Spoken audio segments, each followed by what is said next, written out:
Hello again, and welcome to this segment of If You Know, You Know, where we keep you up to date with all of the latest things happening in technology. And right now, today, we're deep diving into making data-driven decisions. You know, if you've ever been that business that's throwing spaghetti at the wall, we're here to stop you from throwing all the spaghetti. We want to teach you how to make those decisions using data. Yeah, when you know how to make marketing decisions based on your data and your customer actions, you begin to shape a marketing strategy. But first, let's start with the fundamentals. That spaghetti, it didn't stick. That's exactly what happens when you make decisions without your data. Get down with your data. Let's start soaring. If your data looks like this and you want it to go up, then you need to stop throwing the spaghetti. But we also need to keep in mind throughout our marketing strategy and our process that growth does not just look like this.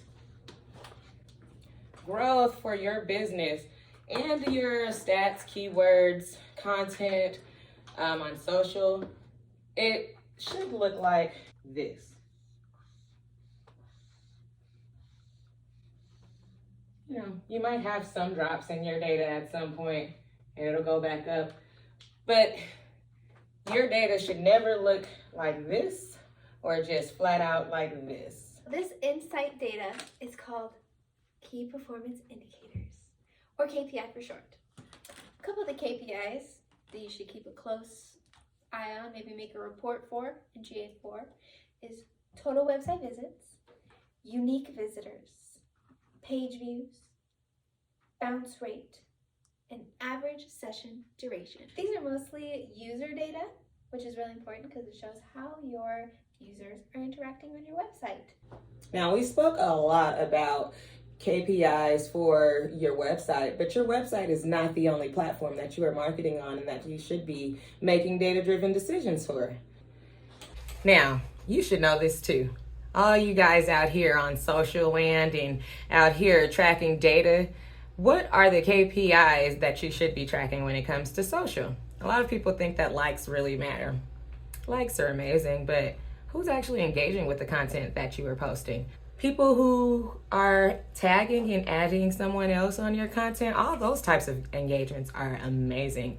Obviously, it's great to grow your channel, but it's even better to grow your email database. So how many clicks did you get on a social link over to your website, and how many of those that came to your website from social media signed up for your newsletter? It's the matter of leaving your data on a social platform or a third-party platform where you can't really engage and connect with those customers versus leading those customers to your website in order for you to make decisions on what they need, what they clicked on. So, like I said, some of the top KPIs that you can track are your followers, your engagement, your click-through rate. But the most important ones are definitely how many clicks you received from social media to your website. Other important data is demographics. What are they? I am a 36-year-old African-American female. I absolutely love shopping. Sometimes I surf social media to make shopping decisions for obviously cute blouses. I absolutely love the bling. So if you have a clothing boutique online, that would be your target audience and demographic. Or a Caucasian female in her 20s that shops a lot online, has a rev income of about 30,000-ish roughly, single, and is a little precarious about giving you my data, but I most likely will. Your customer behavior is going to let you know where your consumers have engaged with you, whether it was at the top of the funnel, the middle of the funnel, or at the end of your funnel. What happens when they engage at the top of your funnel? Are they seeing your data, are they seeing your social media post to get here? Are they seeing your ads to get here in your top of the funnel? And then what do they see that brings them back to where they go into the middle funnel, where they actually contact you and want to know more information? The data that is on your website for button clicks, content engagement, as far as links to certain content on your website from social, all of that lets you know if they're in the top, middle, or end of the funnel.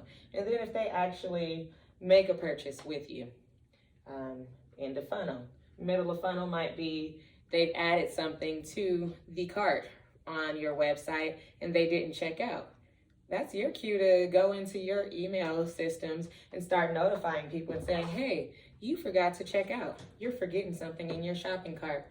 As much as we hate those nuances and we feel like someone is looking at us and tracking us when we're shopping online, those are the very things that make the online shopping experience wonderful, because maybe it was something you really wanted to purchase, but you got busy, you forgot, you had to get up from in front of your computer. That email is there to remind you, hey, your purchase decision didn't happen. Also, you as the business owner, you're able to directly reach out to your consumers who are interested in things and be right there in their email box. You know, it's just like you receiving paper mail in your mailbox. You're gonna check your mail every day. People check their emails pretty consistent. So knowing where your customers are in your funnel for e-commerce business and knowing how your customers are behaving is pivotal in how you will begin to pivot in your marketing. With those things being said, data-driven marketing begins with the analysis of valuable data points. So from your website traffic and social media engagement to customer demographics and purchasing behavior, by meticulously analyzing these data points, you'll be able to know where your customers are coming from, where they're going, what they're clicking on, and everything else. It's so much better than you guessing at what type of content your customers are engaging with. If you have all this content you're pushing out on your website, whether it's in a pop-up, in a blog, and no one's engaging with it on your social, and you're sending it back to your website, then that's a huge key to letting you know you need to reevaluate the content that you're putting out. Man, I'm freaking tired. That was a lot. Data analysis enables you to make great data decisions going over time. So the more you focus on your KPIs, the more you'll be able to keep up with trends and better know your audience and just hone down on targeting your audience and focusing all of your marketing efforts on targeting who you want to target. Seriously, okay?